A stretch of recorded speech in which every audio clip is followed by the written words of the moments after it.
तो क्या हाल चाल आप सभी के। जैसे कि एक एरे पे जब सर्चिंग और सॉर्टिंग की वीडियोस आई तो एक बच्चे ने कमेंट किया कि सर एरे का तो समझ में आ गया लेकिन हमको ना स्ट्रिंग पे सर्चिंग और सॉर्टिंग की वीडियोस चाहिए कि जावा में स्ट्रिंग जो होता है उसमें कोई सर्चिंग कैसे अप्लाई करते हैं। तो बेटा सर्चिंग करने का जो मेथड है ना जावा में सेम एज एरे तो नहीं होता है, क्योंकि इसमें कुछ मेथड्स दिए गए हैं जावा की तरफ से। उन्हीं मेथड्स का अप्लाई करेंगे और हम लोग सर्चिंग परफॉर्म करेंगे। बेसिकली इसके लिए हम लोग लेने वाले हैं एक बड़ा सा स्ट्रिंग, जैसे कि एक मेरे पास एक वेरिएबल है स्ट्रिंग टाइप का और उसका नाम है str।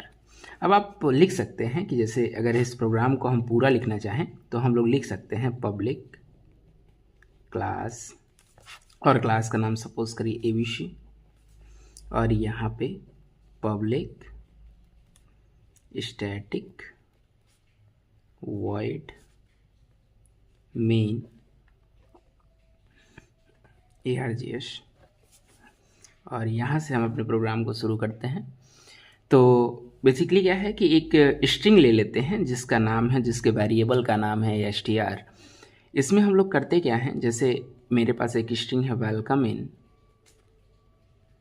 सम्राट की दुनिया। अब होता क्या है कि ये तो मेरे पास एक स्ट्रिंग है। अब मेरे पास एक सर्चिंग स्ट्रिंग है जिसको हमको सर्च करना है कि वो इस स्ट्रिंग में फाइंड आउट हो रहा है कि नहीं हो रहा है ना। तो हमारे पास एक और वेरिएबल है स्ट्रिंग ही टाइप का जिसका नाम है सर्च। अब सपोज करिए मैं सर्च करना चाहता हूँ कि इसमें सम्राट है कि नहीं है ना।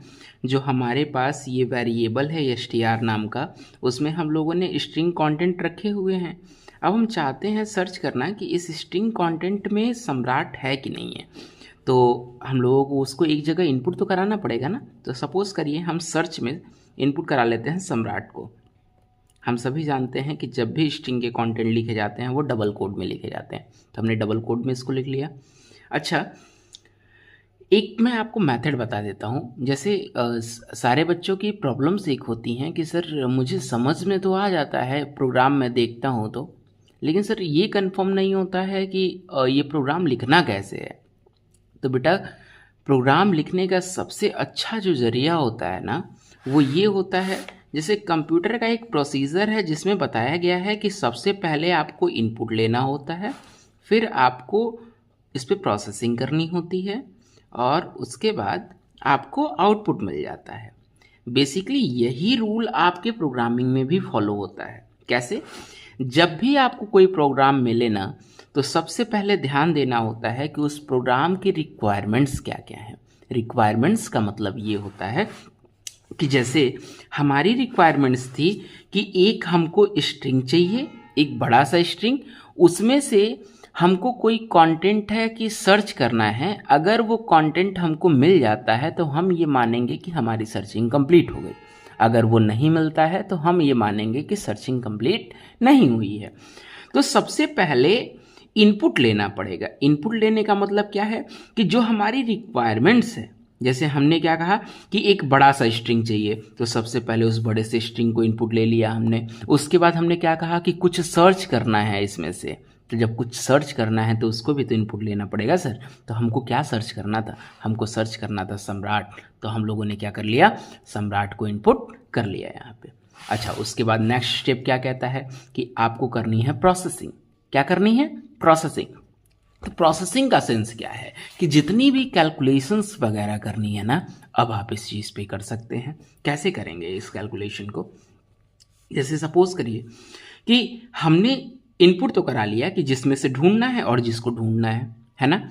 तो अब हमको क्या करना है? अब हमको ज़रूरत है कि प्रोसेसिंग करने की। प्रोसेसिंग क्या है कि ये चीज़ इसमें है कि नहीं है, बस ये पता करना, ये चीज़ पता करना।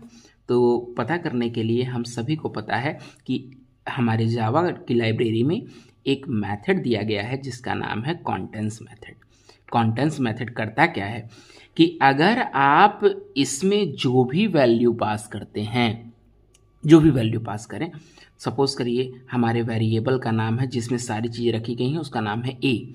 तो ये क्या करेगा, जो भी वैल्यू पास करेंगे, मान लीजिए इसमें से पास कर दिया ए बी, तो वो क्या करेगा, इस ए वेरिएबल में चेक करेगा कि वो ए बी एलिमेंट यहाँ पे स्टोर्ड है कि नहीं।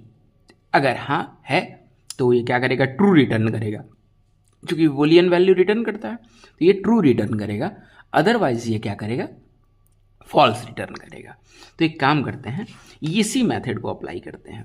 तो हमको क्या करना है, हमारे पास ये इतना बड़ा सा एक कंटेंट है और हमको सर्च ये करना है। तो जब सर्च करना है तो हमको लोग क्या कर रहे होंगे, लिख रहे होंगे, सपोज करिए इसमें से सर्च करना है तो हम जाहिर सी बात है पहले ये वाला लिखेंगे।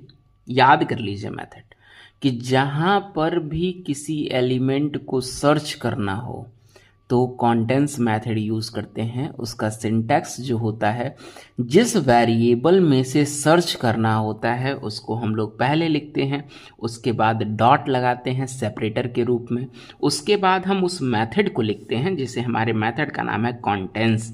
तो हम लोग यहाँ लिख रहे होंगे कॉन्टेंट्स। उसके बाद जिस एलिमेंट को हमको सर्च करना है, या तो डबल कोड में वो एलिमेंट लिखते हैं या फिर उस एलिमेंट को जिस वेरिएबल में स्टोर कराया गया है उस वेरिएबल को लिखते हैं। जैसे या तो हम यहाँ डबल कोड में सम्राट लिख देते क्योंकि सम्राट को ही str में हमको सर्च करना है, या फिर हमने सम्राट को सर्च में स्टोर कराया हुआ है तो हम डायरेक्ट यहाँ पे सर्च भी लिख सकते हैं। लिख दिया हमने। अब आप ये सब लगाते रहिएगा, ये सब चीज़ों को लेके परेशान ना होइएगा कि सर यहाँ नहीं लग रहा है, ठीक है।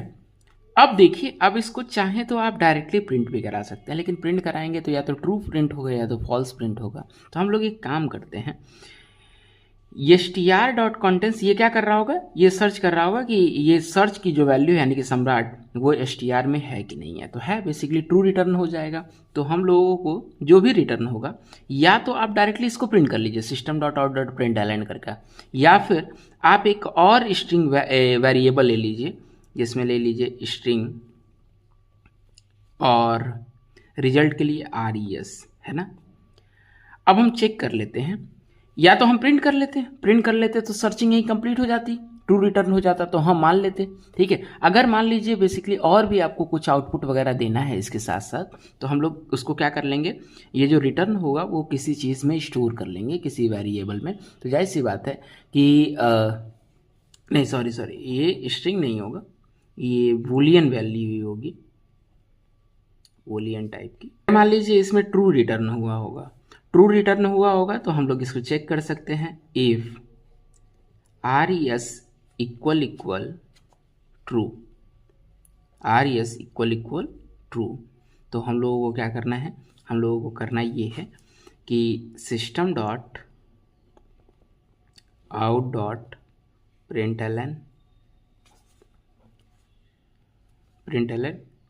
वैल्यू फाउंड, otherwise else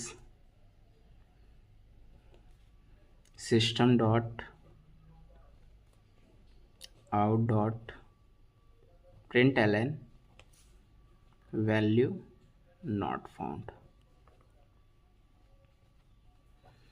तो ये एक प्रॉपर सिंटैक्स होगा जिसको आप यूज़ कर सकते हैं अपने प्रोग्राम में।